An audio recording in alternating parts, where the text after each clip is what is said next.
एक भूतिया बंगला था, वीरान और सुनसान।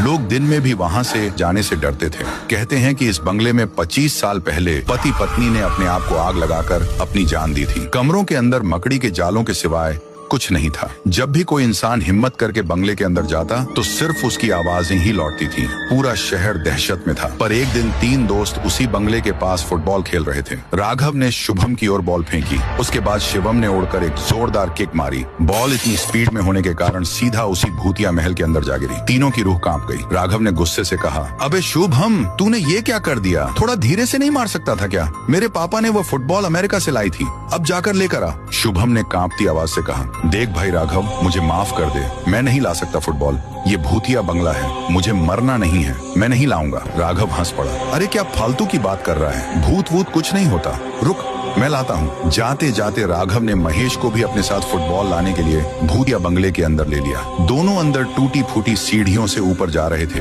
तभी अचानक से उनके सामने एक इंसान आया जिसका चेहरा सड़ा हुआ था और उसके हाथ में नुकीली कुल्हाड़ी। उस शैतान ने बेरहमी से राघव का सर काट दिया। महेश वहाँ से खिड़की की तरफ भागा। नीचे खड़े शुभम और मोहित को हाँफते हुए कहा, मुझे बचाओ, उस शैतान ने राघव को मार दिया है, बचाओ प्लीज।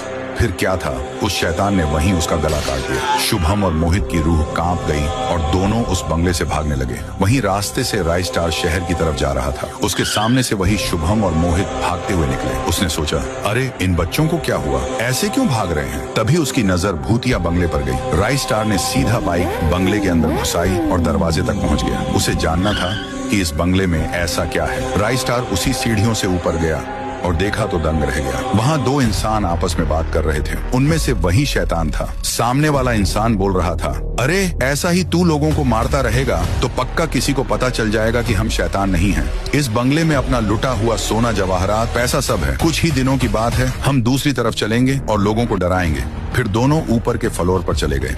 राइस स्टार को इस बंगले का राज पता चल गया। ये कोई भूतिया बंगला नहीं था, बल्कि इन चोरों ने इसे भूतिया बनाया था। अभी समझ में आया कि शहर में बड़े बैंक की चोरी किसने की।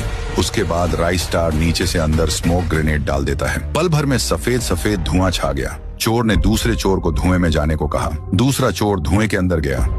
तभी अचानक राइस स्टार उसके सामने कुल्हाड़ी लेकर आ गया और उसकी भी वही हालत कर दी जो वो इंसानों की करता था। चीखने की आवाज सुनकर दूसरा चोर ऊपर आ रहा था कि राइस स्टार ने उसका भी सर धड़ से अलग कर दिया। राइस स्टार ने सारा सोना जब्त कर लिया था। अगर राइस स्टार की बहादुरी पसंद आई हो तो सब्सक्राइब करो ऐसे ही और धमाकेदार कहानियों के लिए, और जोरदार लाइक ठोक कर कमेंट में राइस स्टार लिखना मत भूलना।